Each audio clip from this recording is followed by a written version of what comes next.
Do you want to make your text pop with a glowing cinematic vibe in DaVinci Resolve? Whether you're creating YouTube titles, music videos, or eye-catching reels, this glow effect is a game changer. In this quick tutorial, I will walk you through how to create a stunning glowing text. So let's light things up. We already have our image on the timeline. From there, we're going to want to go over to the Fusion page. So we're going to click on this magic wand.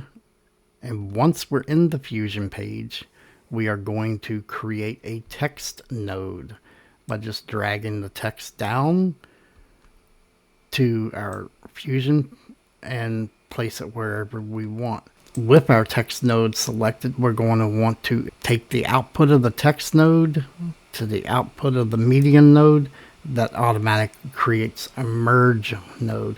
With the text node highlighted, we're going to go over here and place in whatever we want for our word. With the text node selected, we have this little window underneath, and that is the left side viewer and the right side viewer. We select the left side viewer, and now we can see our word on the left. We're going to want to change the font to something more stand out.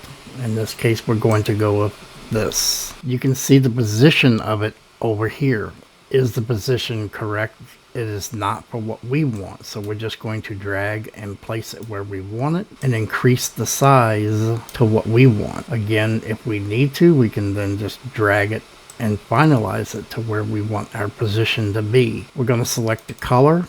In this case, we're going to make it black. The reason being is because this is going to be the color of the neon sign when it is turned off. So we're going to go back over to the text node, and we're going to duplicate that by copying it and pasting it. And now we got another text node. With this text node selected, we're going to put that to the output of the merge node.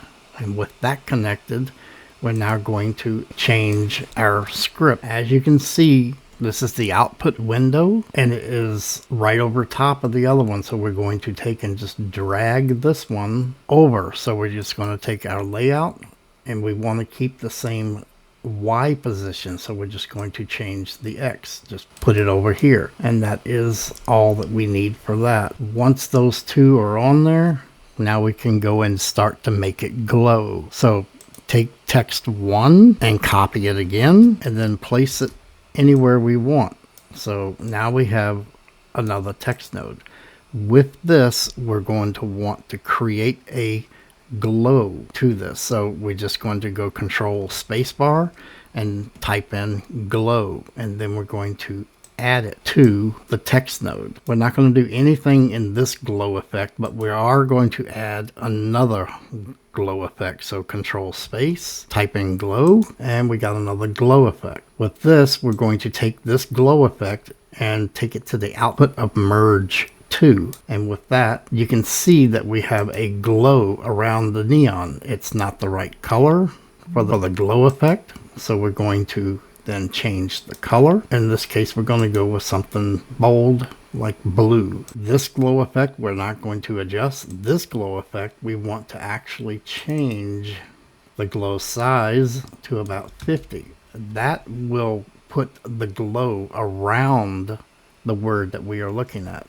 With this glow effect selected, yet another glow effect we want to put in line, so we add one more. With this glow effect selected, we want to go back over to our glow size and change that to about 200. That will give us a bigger glow effect around the word. Now we're going to take and copy text 2, and we're going to paste that anywhere over here. Now we got text 2 copied. In this case, we're going to just highlight our glow effects and copy all of those and paste them over here and connect our text to our glow effect. And then we take our output of the glow effect and paste it to the merge node. So now we have this, but we don't have the right color, so we need to change the color to where we're going to have basically the same color again. With this, we're going to have to change this to 50, and this is already at 200. As you can see right now, we have a glowing neon effect. Now, if you want to, we can continue on and make it so that we actually turn it on and off and add some character to it. We're going to want to start in frame 0.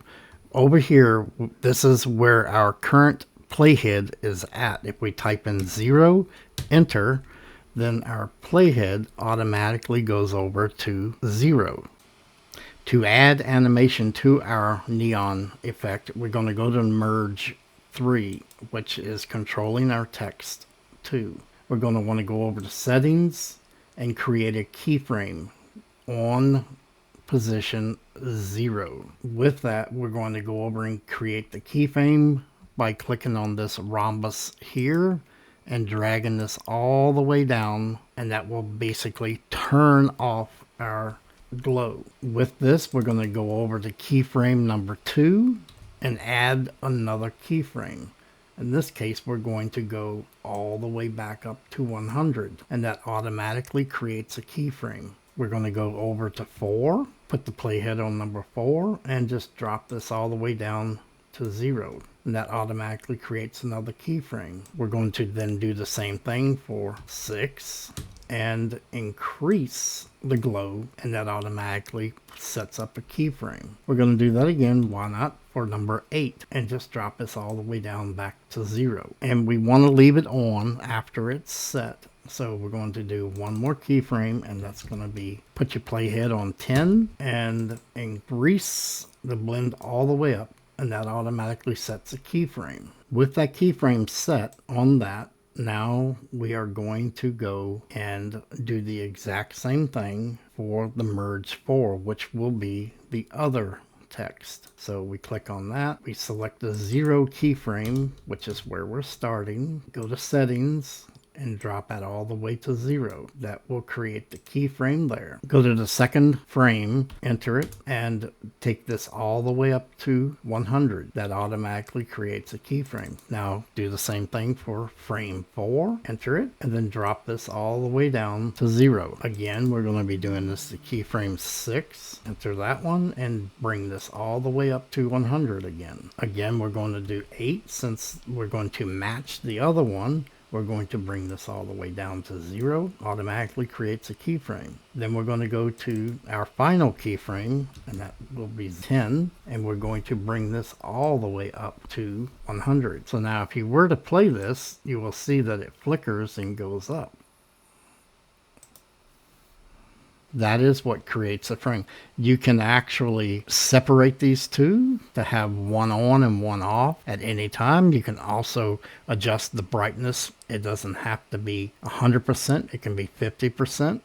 And usually on like keyframe 2, we would just make this 0.5. And then over here on this keyframe, make it 0.5 as well. So it looks like it's kind of starting up cold. And then once you play that,